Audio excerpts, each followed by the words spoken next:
Iran ও ইসরায়েলের মধ্যে উত্তেজনা চরমে। তেহরানের কঠোর হুঁশিয়ারির পর মধ্যপ্রাচ্য জুড়ে বড় ধরনের সংঘাতের আশঙ্কা করছে আন্তর্জাতিক মহল। গেল 1.5 মাসে যুদ্ধবিরতি লঙ্ঘন করে গাজা উপত্যকায় 500বারেরও বেশি ইসরায়েলি হামলা, ফিলিস্তিনি আবাসিক এলাকাগুলো ধ্বংসস্তূপে পরিণত এবং হতাহতের সংখ্যা 4000 ছাড়িয়েছে। গাজার স্বাস্থ্য ব্যবস্থা পুরোপুরি ভেঙে পড়ার উপক্রম, জ্বালানি ও ওষুধের তীব্র সংকটে, হাসপাতালগুলোতে অস্ত্রোপচার বন্ধ এবং আহত ফিলিস্তিনিদের চিকিৎসায় বিপর্যয়। তুরস্কের প্রেসিডেন্ট এরদোয়ানের কঠোর বার্তা, ইসরায়েলি আগ্রাসনকে গণহত্যা আখ্যা দিয়ে মুসলিম বিশ্বকে ফিলিস্তিনের পাশে দাঁড়ানোর আহ্বান আঙ্কারার।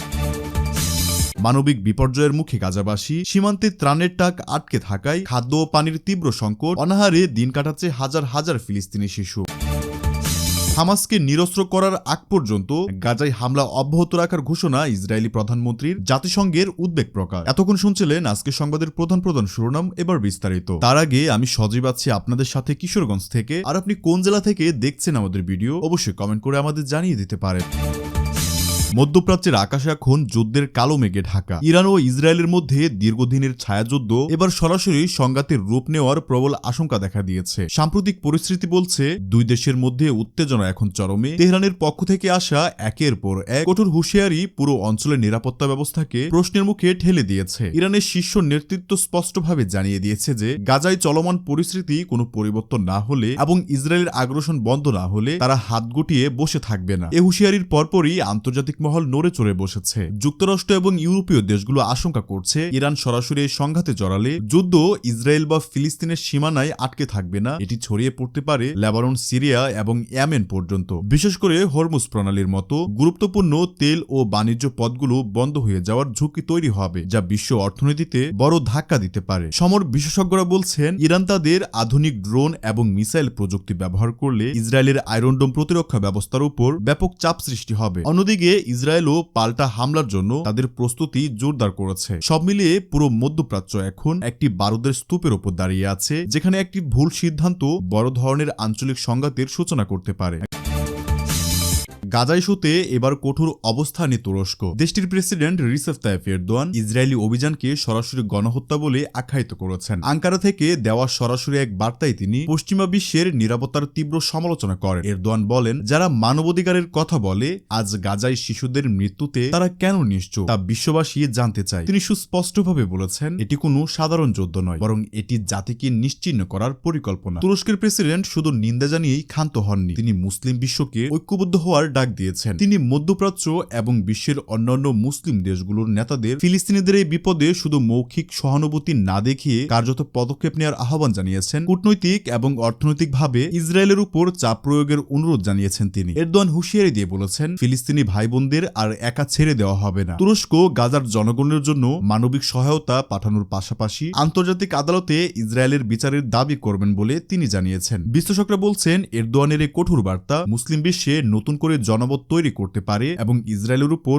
আন্তর্জাতিক চাপ বাড়াতে এটা বড় ভূমিকা রাখতে পারে। তুরস্কের জনগণও তাদের সরকারের অবস্থানের সমর্থনে রাস্তায় নেমে ফিলিস্তিনিদের পক্ষে বিশাল সমাবেশ করেছেন। প্রিয় দর্শক, আপনারা যারা মনে করেন বর্তমান মুসলিম বিশ্বে সবচেয়ে সাহসী মুসলিম নেতা হলেন তুরস্কের প্রেসিডেন্ট রিসেপ তাইয়েপ এরদোয়ান, তারা কমেন্ট বক্সে লিখুন আই লাভ এরদোয়ান। আন্তর্জাতিক মহলের যুদ্ধবিরতির আহ্বান পুরোপুরি প্রত্যাখ্যান করেছে ইসরায়েলি প্রধানমন্ত্রী বেঞ্জামিন নেতানিয়াহু। তিনি সাফ জানিয়ে দিয়েছেন, হামাসকে পুরোপুরি নিরস্ত্র ও নির্মূল করা না পর্যন্ত গাজায় তাদের সামরিক অভিযান অব্যাহত থাকবে। তেল আবিবে এক সংবাদ সম্মেলনে ইসরায়েলি প্রধানমন্ত্রী বলেন, জিম্মিদের মুক্তি এবং হামাসের সামরিক সক্ষমতা ধ্বংস করাই তাদের প্রধান লক্ষ্য। কোনো ধরনের আন্তর্জাতিক চাপ বা সমালোচনার মুখে ইসরায়েল পিছু হটবে না বলে তিনি দৃঢ় প্রতিজ্ঞা ব্যক্ত করেছেন। তার এই ঘোষণা এটাই ইঙ্গিত দিচ্ছে যে গাজায় চলমান রক্তক্ষয়ী সংঘাত অব্যাহত থাকবে। অন্যদিকে ইসরায়েলের এমন অনড় অবস্থানে গভীর উদ্বেগ প্রকাশ করেছে জাতিসংঘ। জাতিসংঘের মহাসচিব সতর্ক করে বলেছেন, হামাসকে দমনের নামে যেভাবে বেসামরিক মানুষের উপর হামলা চালানো হচ্ছে তা কোনোভাবেই গ্রহণযোগ্য নয়। তিনি আরো বলেন, যুদ্ধেরও একটা নিয়ম আছে, কিন্তু গাজায় যা হচ্ছে তা মানবিক বিপর্যয়ের সব সীমা ছাড়িয়ে গেছে। জাতিসংঘ বারবারই মানবিক যুদ্ধবিরতির প্রস্তাব দিলেও তা আলোর মুখ দেখছে না। সংস্থাটি আশঙ্কা করছে, ইসরায়েল যদি তাদের অভিযান দীর্ঘায়িত করে তবে গাজা পুরো বসবাসের অযোগ্য হয়ে পড়বে। বেসামরিক নাগরিকদের সুরক্ষা নিশ্চিত করার জন্য উভয় পক্ষের প্রতি আহ্বান জানালেও মাঠের বাস্তবতায় দুর্গের তীব্রতা কমার কোনো লক্ষণই দেখা যাচ্ছে না।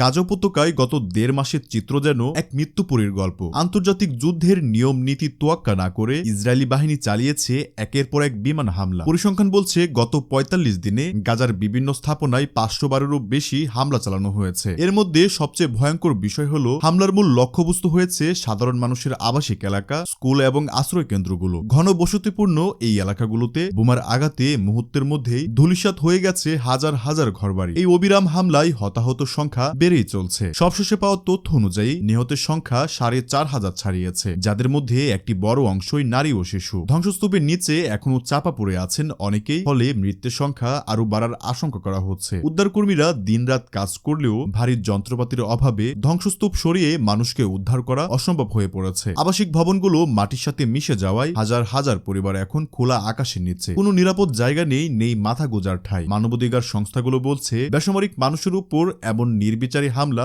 যুদ্ধাপরাধের শামিল। কিন্তু তবুও থামছে না সাইরেনের শব্দ আর বিমানের গর্জন। গাজার আকাশে এখন শুধুই ধোঁয়া আর নিচে মানুষের হাহাকার। বোমার আঘাতের চেয়েও এখন বড় সংকট হয়ে দাঁড়িয়েছে গাজার চিকিৎসা ব্যবস্থা। জ্বালানি, বিদ্যুৎ এবং ওষুধের তীব্র সংকটে সেখানকার স্বাস্থ্য ব্যবস্থা এখন পুরোপুরি ভেঙে পড়ার উপক্রম হয়েছে। হাসপাতালের জেনারেটরগুলো চালানোর মতো তেল ফুরিয়ে যাওয়ায় বিদ্যুৎ বিচ্ছিন্ন হয়ে পড়েছে একের পর এক হাসপাতাল। হাসপাতালের জেনারেটরগুলো চালানোর মতো তেল ফুরিয়ে যাওয়ায় বিদ্যুৎ বিচ্ছিন্ন হয়ে পড়েছে একের পর এক হাসপাতাল। এর ফলে নিবিড় পর্যবেক্ষণ কেন্দ্র বা আইসিসিতে থাকা মুমূর্ষ রোগীদের জীবন প্রদীপ নিভে যাওয়ার উপক্রম। বিশেষ করে ইনকিউবেটরে থাকা নবজাতক শিশুদের অবস্থা অত্যন্ত আশঙ্কাজনক। চিকিৎসকেরা জানাচ্ছেন এক ভয়াবহ অভিজ্ঞতার কথা। ব্যথানাশক ঔষধ বা অ্যানেস্থেসিয়া ছাড়াই আহতদের অস্ত্রোপচার করতে বাধ্য হচ্ছেন তারা। ভাঙা হাড় জোড়া দেওয়া কিংবা শরীর থেকে বোমার স্প্লিন্ডার বের করার মতো জটিল কাজগুলোও করা হচ্ছে ন্যূনতম চিকিৎসা সরঞ্জাম ছাড়াই। অ্যান্টিবায়োটিকের অভাবে সামান্য ক্ষত থেকেও বড় ধরনের সংক্রমণ ছড়িয়ে পড়ছে রোগীদের শরীরে। অনেক হাসপাতালকে বাধ্য হয়ে অপারেশন থিয়েটার বন্ধ করে দিতে হয়েছে। করিডোর, বারিন্দা, এমনকি হাসপাতালের উঠানেও শুয়ে কাতরাচ্ছে